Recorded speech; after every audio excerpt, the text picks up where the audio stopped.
Hey everybody, thanks for joining again. Well, this will be our last installment of the Alaskan trip. I've got a couple of other videos planned, but this will be the end of the Alaskan trip. So at the end of this, I'll cover all the numbers, which some of you may find very interesting in terms of the mileage and all that kind of stuff. So what you're looking at here is a place called Whitset Canyon, which is just north of Smithers.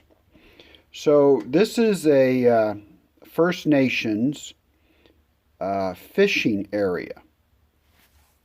So speaking to the locals, the First Nations are allowed to fish in their native areas. You know, they don't need a license or anything like that. However, they're unallowed to sell the fish. When we arrived at the smokehouse, one of the native First Nation folks there offered us some fish and said he'd cook it up for us and such. It was 9 o'clock in the morning, so we decided to pass. But it creates an interesting environment that I think you would, what he was looking for is probably a donation because they're not allowed to sell the fish per se. But maybe by cooking it, now it's more of a restaurant environment. So the laws are kind of not quite clear here. But also talking to the natives, they've got this situation where, they've got the Canadian laws, which they're trying to live by, but they're also trying to live by by their traditional laws of their heritage. And in some cases, those two laws are in conflict with each other. So having a conversation with one of these locals was very interesting regarding, how they walk a line between those two laws. The one gentleman I was talking to was actually counting the number of fish that was coming out. And they were very concerned that some of the Canadian laws was overfishing the rivers because this specific fishing area didn't have the quantity of fish that it once did. So of course they're very concerned about that and for the health of the population of the fish. So you can see that they're using a dip net, and they're only allowed to do this in a few places. And again, this is because of their traditional laws. They've always done it at this spot. That dip net must be, I don't know, a good 20-foot long pole or something like that. And he drops that pole all the way to the bottom to try and catch a fish. I guess he could feel it as it runs into the net down there or something. It might be a little hard, but he's got a rope around him also, just in case he slips, because that water is really moving. It must be at least 20 feet deep, but that water, you can see how violent it is. So if he was to fall into it, downstream he'd probably, eventually pop up again. But I guess the rope is to help him back out of there if he falls.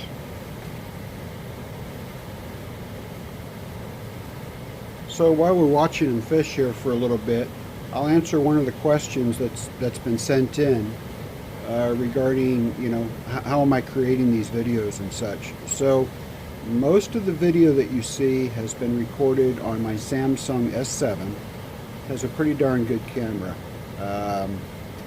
There's some of it that's been done on a Sony a6500 with a 70 to 150 zoom, but very little. Virtually all of the still shots, however, have been done on the Sony camera, the a6500 again. That's been my my go-to in terms of still photography. I'm still trying to learn the settings and such like that, and I think some of my later pictures are better than the earlier ones, but it's a learning experience. In terms of putting together these films, I'm using something called KindMaster. It's an app on my phone. It's a free download. You have to pay a subscription to get rid of the watermark on it, which I've done. It seems to kind of bog down anything over about 15 minutes of length. So most of my videos are held to that length. Anna actually feels that that's the appropriate length at this point for me to be making videos. I have something called DaVinci Resolve on my laptop, but which is another free download. You know, I've taken the free path currently until I get enough subscriber base to warrant continuing to do this. But anyways, I am having a real hard time learning how to use the one on the computer. For some reason, it's just not very intuitive. So anyways, that's an equipment rundown.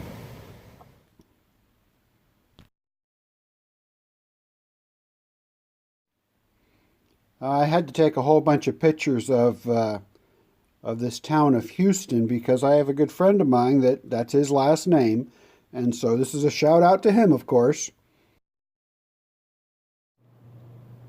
Tom and I met this lovely couple, Matt and Linda, when we were staying at Moose Pass, and we stayed in touch with them during our trip, and as it worked out, we were able to caravan with them for 3 nights near the end of our trip.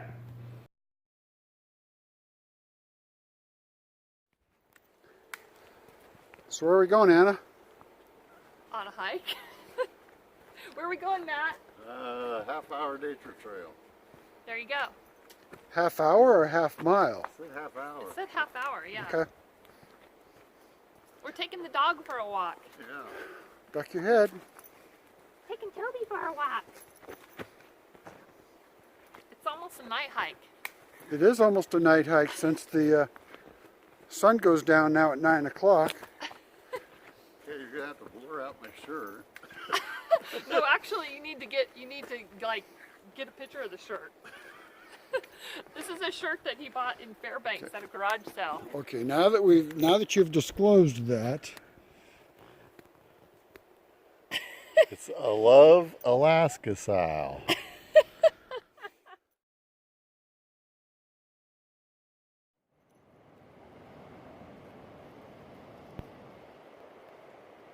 Sometimes it can be a challenge trying to figure out where you're going to park one RV. So when you have two, it does make things a little bit more difficult. But I will tell you what, in the end, it was so worth it. They are just so much fun to be with, and really funny people in a good way.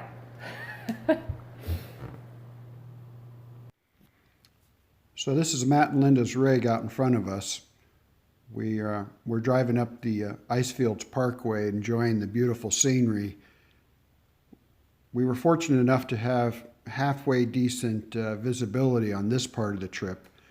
If you remember back on some of our earlier videos, when we came through here, it was pretty cruddy weather. We did manage to find some sun today. So I was surprised to learn that the Columbia Icefields watershed that starts at Athabasca Glacier, which you'll see coming up here in a bit, goes all the way to the Pacific Ocean through Portland and out through Astoria in Oregon. That's like 1,200 miles away. And the amazing thing is it generates 40% of the hydroelectric power generated in the United States. That is just a huge number. So it doesn't look like it in this picture. This picture is taken, I don't know, 8, 9 o'clock at night. Everybody's kind of left. But when we got here, this place was crazy full of people. There was hardly a space to park at all. The visitor center was standing room only. There was people hiking all over the glacier. It was a zoo, let me tell you. Quite a difference from 2 months earlier when we had passed through here originally. Because of that, we had decided not to slow down going through Lake Louise area. We just passed through, got gas, and kept going. We'll have to make another trip up here sometime, I think, in the fall, after all the crowds have left.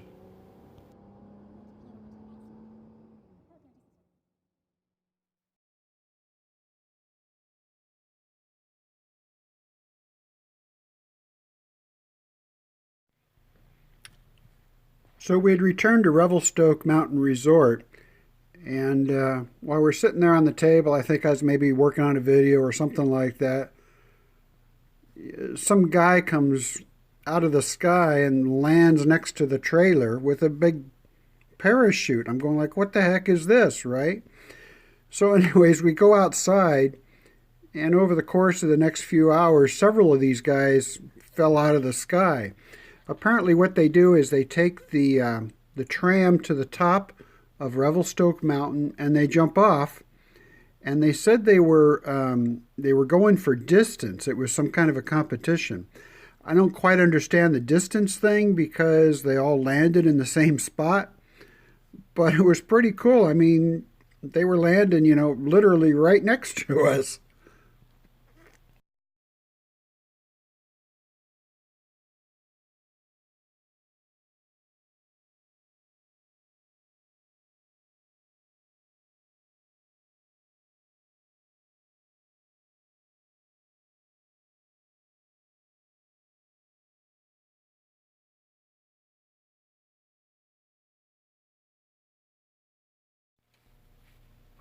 We had enjoyed the honey that we had bought at Planet B so much that we decided we had to go back. Well, I decided, okay. And right next to it is Davidson Fruit, and they've got every fruit that you could ever possibly want, baked goods, etc., etc. And we had been so deprived of fruit for, most of the Alaskan trip that we just wanted to gorge on everything. But we only bought a little bit because we were headed across the U.S. border in a few hours, and we can only take, what we could eat. Our last stop is the Coulee Dam. It was the largest dam in the world until the Three Gorges Dam was built in China. It is the first in power production of all of Northern America. It has 27 turbines that can kick out 7,000 megawatts of power. It also pumps water through these pipes into Banks Lake, which is a 30-mile lake just for irrigation. Those 6 pumps are capable of pumping 1 billion gallons a day into Banks Lake. That's some serious pumps. So as we make the long drive home, we'll start looking at some of the data here. Our highest view on one of our videos was 90. We currently have 28 subscribers, and we're getting about 10 likes per video. I feel for an early channel, these numbers are in line. I'm not going to be able to retire off of this, so no, I'm already retired, so never mind.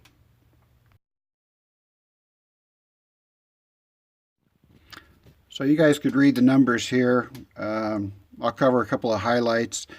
We drove about 10,000 miles. The average cost of gas was $3.23 in the States and $3.89 up in Canada, so that's not bad, really. The cheapest gas and the most expensive was both in Canada. On the average, we drove about 3 hours a day. We did 100 miles a day. But the amazing thing is the average speed from the time we left Sacramento to the time we got back was 36 miles an hour for an average. So there's a lot of really slow driving there. The truck did well, 12 miles to the gallon. And from a camping standpoint, we really got a lot of free camping in. Out of 91 nights, we free camped 67 of those nights, and we could probably take off close to 5 nights for paid camping because that was a Moose Pass, broken trailer issue. So the longest stretch was 24 nights that we free camped. Like I say, I could have stretched that probably longer now that I know what I know. The average cost for the entire trip was only about $6 a night. It's the 91 nights divided by the cost. So if you look at the cost plus the gas, we come in right at $39 a day, and food would be on top of that, of course. That's pretty cheap living in my books.